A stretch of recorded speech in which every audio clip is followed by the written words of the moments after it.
but Patrick is going to be an actor in role, and he's going to be, so I'll be talking to him as if he is a homeless person who is based on the experience of the people he worked with during that time in Seattle. My name is Larry Broadus, and I'm originally from Texas, and I guess I had a fairly normal, childhood.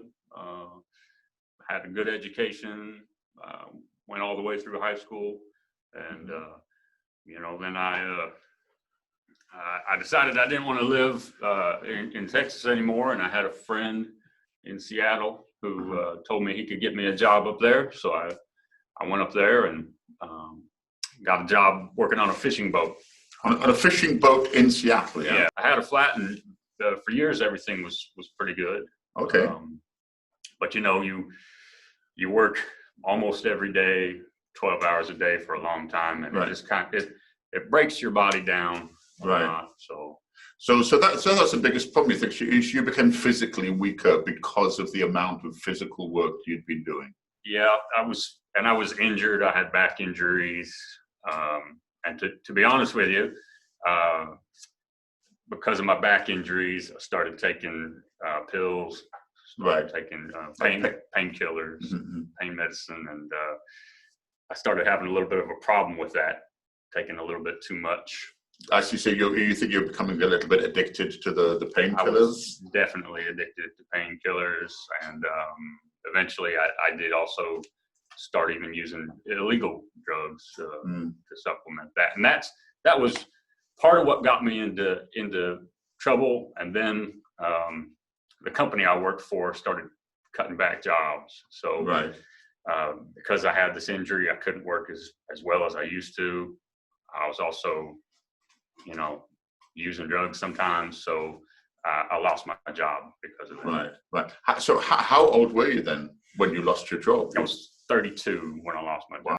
When I first became homeless, I wasn't worried. I thought this is just a little stage in my life. It'll be over soon. But as time went on, I feel like I started getting further into my addiction. I started having mental health symptoms. Right. I was eventually diagnosed with schizophrenia, which I feel like I probably had it for a long time before I was diagnosed. Right. And that made it even harder for me to get another job. I had a few little jobs, but eventually I found myself in a situation where I couldn't get a job. You just felt you're unemployable by that time. And about the schizophrenia, so you feel it was like something you had it before? It was almost like a latent thing, but it wasn't maybe on the surface because your life was functioning well. Yeah. But when things got difficult and the homelessness, that you think that brought out?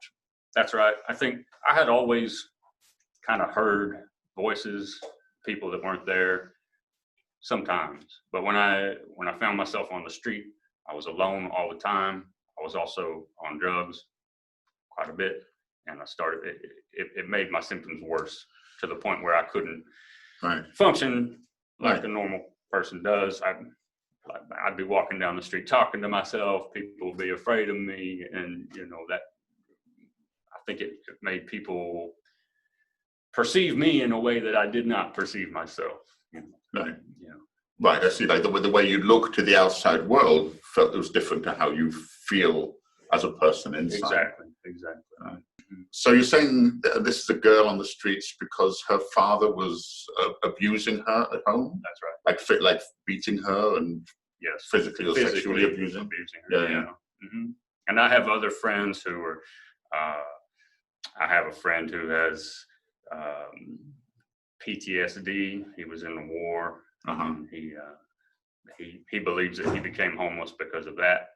And I have other friends who just have severe disabilities. One of my friends lost his legs to diabetes, and that's why he lost his job and lost his apartment, and that's how he ended up on the streets. Right. But so there's many different reasons why a person might become homeless, but but we're all just people. We're all just trying to stay alive like everyone everyone else and Mm-hmm. take care of the people that we care about like everyone else. Feel so you say sometimes you go and you have to ask for money just because you are hungry during the day. What is that like? I guess you must be rejected a lot again and again. Mostly, yeah. But you know, it's if you have to ask 100 people to get one person to give you a little something, then you know, eventually you get used to that and you do it. But I have other resources too now, so I can. I've found a place where they'll let me go and wash my clothes, because that's a problem when you don't have a house. You have no place to wash your clothes or wash your body. But now I've found places where I can do that.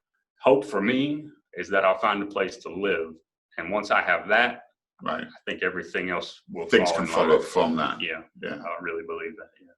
Right. Because once I have a place to live, then I can focus on getting better clothes, taking care of my mental health, going to meetings to address my addiction, and maybe even finding a job and getting back. Because that's what I would love to eventually do, is just have a job again. Yeah, have a job and more of a life like everyone else that I see every day. Yeah, but like you say, like being on the street, it's just very difficult to manage. I mean, I can say that even looking after yourself in a basic way is problematic. That is your job, and that's all day, is just a struggle to get the basic things you need. Just to get the food and to look after yourself, basically. Stay out of the cold weather and just basic necessary things to live. Okay. Now, is that true to say that you feel a lot of rejection from people in society? Mm-hmm. And what would you like people to do, or how would you like them to behave towards you? I'd just like you to know that it's I'm not any different than anyone. You know, I think that this is something that could happen to your mother or your father or you, and I would just like people to have the same kind of compassion for me you'd have for any other stranger. I know sometimes I might talk to myself or talk to people who aren't there, and I can understand how that would be maybe scary to somebody, but I don't mean any harm by that, and I don't hurt people. Right. So yeah, I think if you see me doing that, just know I'm okay, and I don't have any bad intentions towards you. I'm just having a little mental problem. But I think in general, just treat people how you would want to be treated. That's all. No, that's a general precept. Yeah. Great, and thank you very much to Patrick. Then, real Patrick, who is now back and is going to go back to his home, but for giving us such a wonderful portrayal of a homeless person.